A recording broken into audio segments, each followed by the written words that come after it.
நண்பர்களே வணக்கம். குடியாத்தம் குமரன் பேசுகிறேன். நண்பர்களே,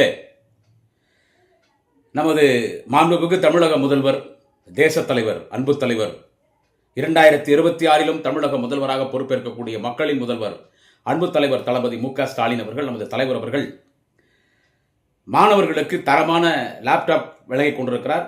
20 லட்சம் பேருக்கு வழங்கியிருக்கிறார். இதுவரை 20 லட்சம் பேர் மாணவர்களுக்கு வழங்கப்பட்டிருக்கிறது லேப்டாப், தரமான லேப்டாப். இதில் இதுதான் ஒரு முக்கியமான விஷயம். இப்போ எதிர்கட்சியாக இருக்கிற அதிமுக எதிர்கட்சி தலைவர் எடப்பாடி பழனிசாமி, எங்க ஆட்சியில் நாங்கள் கொடுத்த லேப்டாப்பை இன்னைக்கு திமுக ஆட்சியில் திரு மு.க. ஸ்டாலின் கொடுக்கலன்னு அந்த அதை தொடர்ந்து பேசிட்டே இருந்தா. அப்படி லேப்டாப் கொடுக்கல. இன்னைக்கு லேப்டாப் கொடுத்துருக்கோம். அனைத்து மாணவர்களுக்கும் லேப்டாப் வழங்கப்படும். முதல் கட்டமாக 20 லட்சம் மாணவர்களுக்கு லேப்டாப் வழங்கப்பட்டிருக்கிறது. 20 லட்சம் மாணவர்களுக்கு லேப்டாப் வழங்கப்பட்டிருக்கிறது. அந்த லேப்டாப் பார்த்தீங்கன்னா, நம்ம இந்த ஆப்பிள் லேப்டாப், எல்ஜி லேப்டாப் எப்படி இருக்கும், அந்த மாதிரி தரமான லேப்டாப் 40,000 ரூபாய் வேல்யூ இருக்கும். ஒரு லேப்டாப்பும் 40,000 ரூபாய் வேல்யூ இருக்கும். அந்த மாதிரி தரமான லேப்டாப் வழங்கப்பட்டிருக்கிறது. அதிமுக ஆட்சியில் எடப்பாடி பழனிசாமி முதலமைச்சராக இருக்கும் பொழுது வழங்கப்பட்ட லேப்டாப்பு, அது என்ன லேப்டாப்னு கேட்டிங்கன்னா 4,000 ரூபாயிலேருந்து 5,000 ரூபாய் மதிப்போட தான். டெல்லி செட்டுன்னு சொல்லுவாங்க அந்த காலத்தில். இப்போ என்ன சொல்லுவாங்க, சைனா செட்டுன்னு சொல்லுவாங்க. அது சும்மா ஒரு 10 நாள் 20 நாள் கூட வராது. அதுக்கு ஒரு எக்ஸாம்பிள், உதாரணத்தை சொல்லணும்னு கேட்டால், அதிமுக ஆட்சியில் ஜெயலலிதா முதலமைச்சராக இருக்கும்போது மிக்சி, ஃபேனு, கிரைண்டர் தரேன்னு சொல்லி கொடுத்தாங்க. மிக்சி, ஃபேனு, கிரைண்டர் கொடுத்து 4 மாதத்தில் எல்லா காயிலாம் கடைக்கு போயிடுச்சு. யார்கிட்டயாவது அந்த மிக்சி, ஃபேன், கிரைண்டர் யார் வீட்டில் இருக்குதா? எல்லா காயிலாம் கடைக்கு போயிடுச்சு. ஆனால் இதே 2006 தலைவர் கலைஞர் முதலமைச்சராக பொறுப்பேற்றவுடன் எல்லா வீட்டுக்கும் கலர் டிவி தரேன்னு சொன்னார். யாரும் பஞ்சாயத்து போர்டு ஆஃபீஸில் போய் டிவி பார்க்காதீங்க, எல்லாருக்கும் கலர் டிவி தரேன்னு சொல்லி எல்லாருக்கும் கலர் டிவி கொடுத்தார். இன்னைக்கு வரைக்கும் கலர் டிவி இருக்குது. ஆனால் அதிமுக ஆட்சியில் கொடுத்த மிக்சி, ஃபேன், கிரைண்டர் காயெல்லாம் கடைக்கு போயிடுச்சு 4-5 மாதத்தில். அதே மாதிரி தான் எடப்பாடி பழனிசாமி வழங்கிய அதிமுக ஆட்சியில் வழங்கப்பட்ட லேப்டாப். இதை மாணவர்கள் யோசிக்கணும். இன்னைக்கு எல்லாம் வேலைக்கு போயிட்டு இருப்பீங்க, அரசு வேலையாக இருப்பீங்க, இன்னைக்கு லைஃப்ல செட்டிலாக இருப்பீங்க. அன்னைக்கு லேப்டாப் வாங்கினவங்க. ஆனால் இன்னைக்கு உங்கள் வீட்டு பசங்க லேப்டாப் வாங்கியிருக்காங்க. திமுக ஆட்சியில், திராவிட மாடல் அரசில் மாண்புமிகு தமிழக முதலமைச்சர் அன்பு தலைவர் தளபதி ஸ்டாலின் அவர்கள் வழங்கியிருக்கிற லேப்டாப்பு எவ்வளோ தரமான, எவ்வளோ காஸ்ட்லியான, கொடுக்குறோம். அது அந்த பசங்களுக்கும் பயன்படணும், நாளைக்கு அவங்களுக்கு பிறகுற பசங்களுக்கும் பயன்படணும். அந்த மாதிரி லேப்டாப் இன்றைக்கு திராவிட மாடல் அரசிலே மாண்புமிகு தமிழக முதல்வர் அன்பு தலைவர் தளபதி ஸ்டாலின் அவர்கள் இன்றைக்கு வழங்கியிருக்கிறார். அந்த லேப்டாப்பை இந்த லேப்டாப்பை வாங்கிக்கிறானுங்க. வாங்கிக்கிது இந்த பதிவு என்னன்னு கேட்டால், இந்த தமிழக வெட்டு கழகம் இருக்குது இல்லை, தமிழ்நாட்டில் இருக்கிற இளைஞர்களை, இளம் பெண்களை குட்டிச்சவராக்கினுங்கிற ஒரு கட்சி எதுன்னு கேட்டால் தமிழக வெட்டு கழகம். அந்த பொறுக்கி பையன், அந்த பொம்பளை பொறுக்கி, அந்த குடிகாரன், அந்த நாதாரி வர்த்தாவன் நடிகர் விஜய், அவன் தான் இன்னைக்கு இளைய தலைமுறையை கெடுத்துட்டு இருக்கான். இது விவரமுள்ள, விஷயம் உள்ள ஊடகவியாளர்கள், சமூக ஆர்வலர்கள், அரசியல் விமர்சகர்கள் இதை பேசுறாங்க. இன்னைக்கு அவன் எல்லாருமே கெடுக்கிறான். அவன் சின்ன சின்ன பசங்களே எதிர்காலத்தை கெடுத்துட்டு இருக்கிறான்.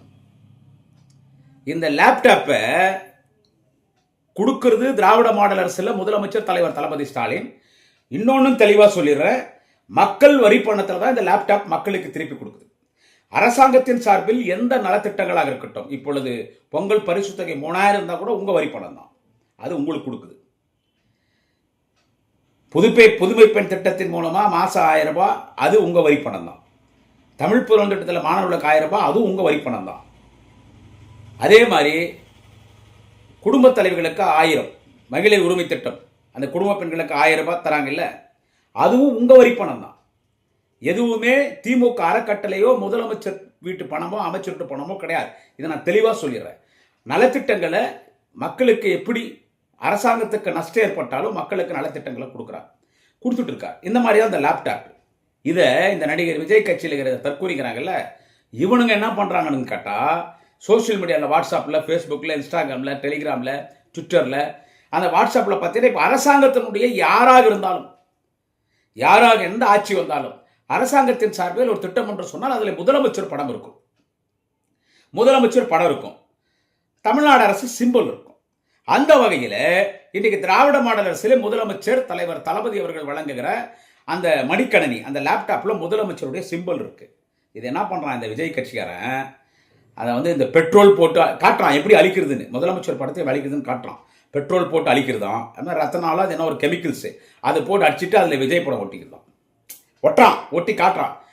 அவன் என்ன சொல்கிறானுங்க, அந்த சின்ன சின்ன பொடி பசங்க இவனுங்களை வச்சு நான் அரசியல் பண்ணுறான். நான் நடிகர் விஜய் கேட்குறேன், ஏண்டா நான் இலவசத்தை எதிர்க்கிறேன்னு சொல்கிறேன், உன் கட்சியில் இருக்கிற ஆங்கர்ஸை விட்டு பேச விடுற, பொடி பசங்களை விட்டு பேச விடுற, என்ன சொல்கிறது, பொடி பசங்களை விட்டு பேச விடுற, பெண்களை தவறான வழியில் உன்னுடைய சினிமானுடைய கவர்ச்சியை காட்டி ஒரு சில பெண்கள், எல்லாரையும் சொல்லலை, எவெல்லாம் நான் என் புருஷனை எனக்கு பிடிக்காது விஜய் தான் பிடிக்கும்னு சொல்கிறாளோ, எவெல்லாம் கல்யாணம் பண்ணிக்க நான் விஜய் தான் காதலிப்பேன்னு சொல்கிறாளோ, எவெல்லாம் நான் விஜய் கிட்ட குழந்தை பெற்றுக்கோன்னு சொல்கிறாளோ, எவெல்லாம் விஜய்க்கு ஓட்டு போடலாம் வீட்டில் வரவங்க எல்லாரும் வச்சு சாவச்சிடும்னு சொல்கிறாளோ, எவெல்லாம் குழந்தை ஐசியூவில் இருந்தால் கூட என் குழந்தை சத்தாலும் பரவாயில்ல விஜய் பார்க்கணும்னு சொல்கிறாளோ, எவெல்லாம் எக்ஸாமுக்கு போனாலும் கூட பரவாயில்ல நான் ஃபைல் ஆகிட்ட பரவாயில்ல விஜய் தான் வேணுன்றாலோ, அப்படி காம கண்ணோட்டத்தோடு விஜய் பின்னால் செல்லுகிற அந்த ஒரு கூட்டம் இன்னும் இருக்கிற தற்கொலை கூட்டம், நீங்கள்லாம் என்னடா பேசுகிறீங்க, இலவசத்தை எதிர்க்கிறோம், இலவச பேருந்து பயணத்தை நாங்கள் நிறுத்திடுவோம்,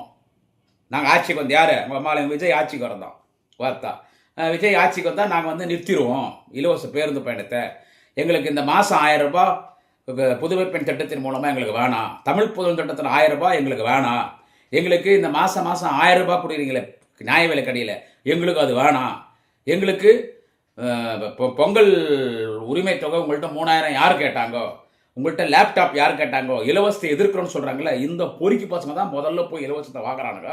வாங்கிட்டு இன்றைக்கி இந்த லேப்டாப் சமாச்சாரத்தில் என்ன பண்ணுறானுங்கன்னா, இன்றைக்கி இந்த டிவிக்கு தமிழக வெற்றி வெட்டுக்கழகம் டிவிக்கு சோஷியல் மீடியாவில் இதை என்ன பண்ணுறானுங்கன்னா, அது காட்டுறான் எப்படி முதலமைச்சர் படத்தை அழிக்கிறது. இது ரத்தனால்னா இது ஒரு கெமிக்கல், ரத்தனால் அது அந்த கெமிக்கல் போட்டு அப்புறமா வந்து பெட்ரோல் போட்டு இதெல்லாம் போட்டு அழிச்சிட்டு அந்த இடத்துல விஜய் படம் ஒட்டிக்கிறது தான். நான் என்ன சொல்கிறேன், இந்த வேலை பார்க்குறீங்கல்ல அவனுக்கு சொல்கிறேன், நீங்கள் உங்கள் அப்பனு தான் பிறந்துக்கிறீங்க, உங்கள் அம்மா உங்களெல்லாம் உங்கள் அப்பனு தான் பெற்றுக்கிறாங்க. ஸோ நீங்கள் என்ன பண்ணுவீங்க, உங்கள் அப்பா இன்சில் தான் போடுவீங்க. ஆச்சா, உங்கள் அம்மா உங்களெல்லாம் உங்கள் அப்பனுக்கு தான் பெற்றுக்கிறாங்க. தாய் என்பது ஒரு புனிதமான சொல், அந்த புனிதமான தாய் உங்களை எல்லாம் உங்கள் அப்பனு தான் பெற்றுக்கிறாங்க. அப்போது உங்கள் அப்பா இன்சில் தான் நீ போடுவேன்.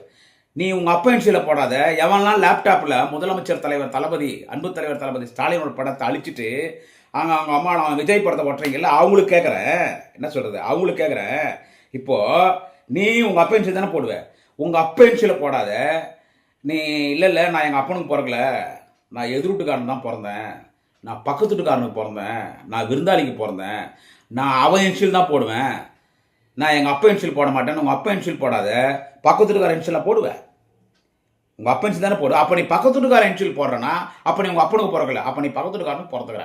அப்படி தாண்டா ஆகுது. நீ லேப்டாப்பில் முதலமைச்சர் தலைவர் தளபதியினுடைய படத்தை அழிச்சிட்டு அந்த இடத்துல அந்த பொம்பளை பொறி குடிகார தாய்மொழி மகன் இந்த சமுதாயத்தை தவறான வழிக்கு எடுத்து செல்கிற விஜய் படத்தை ஒட்டுறேன்னா இதெல்லாம் ஒரு அரசியலா?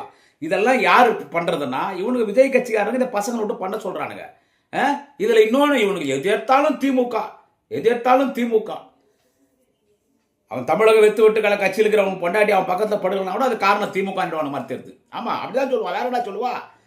இப்போ அதை டிவிகே கட்சியில் விஜய் கொடுக்குறவங்க அவன் பொண்டாட்டி அவன் பக்கத்தில் படுகலன்னா அவன் பக்கத்தில் படுக்காமல் இன்னொருத்த பக்கத்தில் படுத்தா என்ன சொல்லுவான் அவன்? இல்லை இதுக்கெல்லாம் காரணம் வந்து திமுக தான். எது கேட்டாலும் காரணம் திமுக தான். அது விஜய் வீடு அவன் பொண்டாட்டி பக்கத்தில் படுக்கிறது இல்லை, அவன் கீர்த்தி சுரேஷ் திரிஷான்னு அவங்ககிட்ட படுக்கிறதுக்கு ஆயிரக்கணக்கான பேர் இருக்காங்க. அதான் சொல்கிறானுங்களே, என் புருஷனோட எனக்கு விஜய் தான் பிடிக்கும்னு. என்ன சொல்கிறது, சொல்கிறாளுங்க இல்லை எனக்கு என் புருஷனை கூட எனக்கு விஜய் தான் பிடிக்கும்னு.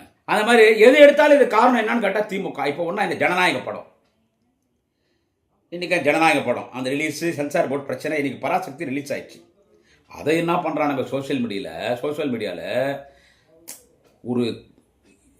ஒரு தீவிரவாத கூட்டம் மாதிரி ஒரு அமைதி பூங்காவனமாகிற தமிழ்நாட்டில் ஒரு பொறுக்கி பையன், ஒரு போக்கிரி பையன், ஒரு பொம்பளை பொறுக்கி குடிகாரன் விஜய் ஒரு கட்சி ஆரம்பித்து இளைய தலைமுறையை எவ்வளோ தவறான வழிக்கு அழைத்து செல்கிறான். எல்லாம் படிப்பை மறந்துட்டாங்க, குடும்பத்தை மறந்துட்டாங்க, புதுசாக கல்யாணம் ஆன இளம் பெண்கள் புருஷனை மறந்துட்டாங்க. ஒரு மாறி போகுது இந்த சமுதாயம், ஒரு மாறி போகுது. இதை தடுத்தாகும். அதாவது என்னன்னு கேட்டிங்கன்னா, அந்த பராசக்தி படத்துக்கு போயிட்டு வந்து சிவகார்த்திகேயன் நடிச்சிருந்த பராசக்தி படம் நல்லா இருக்கு, படம் நல்லா இருக்கு, அருமையாக இருக்குது, படம் அருமையாக இருக்குது. ஃபஸ்ட்டு போய் பார்த்துட்டேன், அருமையாக இருக்குது, நல்ல கான்செப்ட். இதில் என்ன விஷயம்னு கேட்டிங்கன்னா, எந்த சென்சார் போர்டு டிஎம்கே கையில் இருக்குது, அதை வச்சு தான் வந்து பராசக்தி ரிலீஸ் பண்ண விடாமல் பண்ணுறாங்கன்னு இவனுக்கு சொல்கிறானுங்க. இல்லை, அந்த சென்சார் போர்டு சிவகார்த்திகேயன் நடிச்சிருக்கிற பராசக்தி படத்தில் 16 நிமிஷம் நீக்கியிருக்கிறாங்க. அண்ணா குறித்த செய்தி ஒரு என்கவுண்டர் சமாச்சாரம் டோட்டலாக. அதில் முக்கியமாக அந்த படத்துக்கு டர்னிங் பாயிண்டாக இருக்கக்கூடிய முக்கியமான காட்சிகள் 16 நிமிஷம் சென்சார் போர்டு நீக்கிடுச்சு. இப்போ சென்சார் போர்டு எங்க கண்ட்ரோலில் இருந்துச்சுன்னா, திராவிட மாடல் அரசு முதலமைச்சர் தலைவர் தளபதி ஸ்டாலின் கண்ட்ரோலில் இருந்துச்சுன்னா, பராசக்தி படம் திமுக படம், திமுக வந்து ஜனநாயகத்துக்கு எதிர்ப்பாக இந்த படத்தை வந்து ரிலீஸ் பண்ணுறாங்க, தேட்டர் கொடுக்க மாட்டேன்றாங்க, ஜனநாயகத்துக்கு போட்டியாக தான் பராசக்தின்னு நீங்கள் சொல்கிறீங்கல்ல, கலைஞருடைய முதல் கதை வசனம் பராசக்தி. அந்த பராசக்தியில் 16 நிமிஷம் சென்சார் போர்டு நீக்குது. சென்சார் போர்டு எங்க கண்ட்ரோலுங்க இருந்தா, டே தற்குறி நாய்களா, பொறுக்கி பொறம்போக்கு பசங்களா, டே தமிழக வெத்து வெட்டு கழக எச்ச பொறுக்கி நாய்களா, அப்புறமா ஏண்டா வந்து பராசக்தியில் வந்துட்டு அந்த 16 நிமிஷம் நீக்கிறாங்க. இதில் என்ன பண்ணுறான், விஜயனுடைய வளர்ச்சி பிடிக்கல, அதனால சென்சார் போர்டு மூலயமா படத்தை தடை போடுறாங்க ரிலீஸ் தள்ளின்னு போதுன்னா, சென்சார் போர்டுக்கும் ஸ்டேட் கவர்மெண்ட்டுக்கும் எந்த சம்மந்தம் இல்லைடா. முதலமைச்சர் தலைவர் தளபதி நேற்று ட்வீட் பண்ணியிருந்தார் பார்த்தீங்களா, அமலாக்கத்துறை என்ன சொல்றது, அமலாக்கத்துறை, சிபிஐ, இந்த ஐடி டிபார்ட்மெண்ட்டு, இந்த லஞ்ச ஒழிப்புத்த ரைடு வராங்க இல்லை அவங்க, அதே மாதிரி நீதிமன்றம், அதே மாதிரி இந்த சென்சார் போர்டு, இந்த விவகாரத்தில் ஒன்றிய அரசு தலையிடக்கூடாது, இதில் அரசியல் பண்ணக்கூடாது, இதை வச்சு யாரையும் பழி வாங்கக்கூடாது, அவங்கள சுதந்திரமாக செயல்பட விடுங்கன்னு நேற்று ட்வீட் பண்ணியிருக்காரு. அப்போ வந்து என்ன புரியுது, சென்சார் போர்டு சென்ட்ரல் கவர்மெண்ட்ல இருந்து நீ ஏன்டா அதில் அரசியல் பண்ணுறான்னா, அப்போ விஜய் படத்துக்கு அவன் தடை விதிக்கிறான், சென்ட்ரல் கவர்மெண்ட்டோ பிஜேபி கவர்மெண்ட்டோ தடை விதிக்கிறான். அது வர பல காட்சிகளை கட் பண்ணுன்றான். ஏன்னா விஜய் அவன் மிரட்டுறான். ஏன்னா அவன் என்னடனா பிஜேபி சொல்லிதான் விஜய் கட்சி ஆரம்பிச்சான், நீ தனியாவே நில்லு, நான் ஏடிஎம்கே காலி பண்றான். இப்போ என்ன பண்றான் பிஜேபி, இல்ல டிஎம்கே காலி பண்ணணும், அதனால நீ வந்து ஏடிஎம்கே கூட்டணிக்கு வான்னு விஜயை கூப்பிடுறான். அவன் விஜய் என்ன சொல்றான், நான் தானே சிஎம் பண்றான் அவன். ஆமா, சின்ன பசங்க அப்பா மாதிரி விளையாடுற மாதிரி சிஎம் பதவிகளுக்கு அவன் விஜய் என்ன சொல்றான், நான் தானே சிஎம், நான் எப்படி அங்க போறதுன்றான். ஸோ விஜயை மிரட்டுறதுக்கு இவனா சிபிஐ கேட்டு போய் மாட்டிக்கிறான். அந்த கரூர் சம்பவத்தில் நடிகர் விஜய், அந்த வெட்டு தற்கொலை விஜய், அந்த குடிகாரன் பொம்பளை பொறுக்கி விஜய் இவனா போய் மாட்டிக்கிறான், இவனா போய் வாலண்டியா மாட்டிக்கிறான் சிபிஐ கேட்டு. இப்போ அதில் அவனுக்கு ஒரு டார்ச்சர். அதை தாண்டி இன்னைக்கு இந்த படத்தை ரிலீஸ் பண்ண விடாம, சென்சார் போர்டு வச்சு இந்த படத்தை ரிலீஸ் பண்ண விடாம, லைசன்ஸ் கொடுக்காம ரிலீஸ் பண்றது இன்னும் யாருன்னு கேட்டா சென்சார் போர்டு யார் கண்ட்ரோல் ஆகுது, உங்க அம்மால கேட்கறேன் நான். நடிகர் விஜய் கேட்கறான், அவன் கட்சிக்காரன் கேட்கறான், அவன் கூட அந்த பொடி பசங்க கேட்கறேன். பிஜேபி கவர்மெண்ட், ஒன்றிய அரசு, யூனியன் கவர்மெண்ட், திமுக பார்த்து காப்பி அடிச்சு அடிக்கடி விஜய் சொல்றானே ஒன்றிய அரசு, அந்த ஒன்றிய அரசு தான்டா சென்சார் போர்டு கையில் வச்சிருக்குது.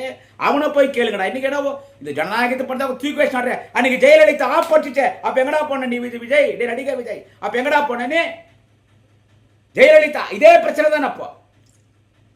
அப்ப சென்சார் போர்டை தாண்டி விஜய் ரிலீஸ் பண்ணக்கூடாதுன்னு சொல்லி சந்தமா விஜய் படம் தலைவாப்பம் ரிலீஸ் ஆகக்கூடாதுன்னு சென்சார் போர்டு தாண்டி போய் ஜெயலலிதா காலில் விழுந்து மன்னிச்சிருக்குமா, நீங்க சொல்ற காட்சியெல்லாம் எடுத்துறேன்னு நீயே காட்சி எடுத்த, சென்சார் போர்டு காட்சி எடுக்கல. அன்னைக்கு தலைவா படத்தில் ஜெயலலிதா சொன்ன அந்த வசனங்கள் எதுவும் வரக்கூடாதுன்னு சொல்லி நீயே எடுத்து ரிலீஸ் பண்ற.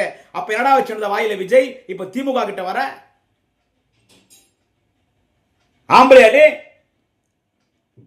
ஆம்பளையாடா விஜய், நீ ஆண்மையோட எதிர்க்கணும்டா திமுகவை.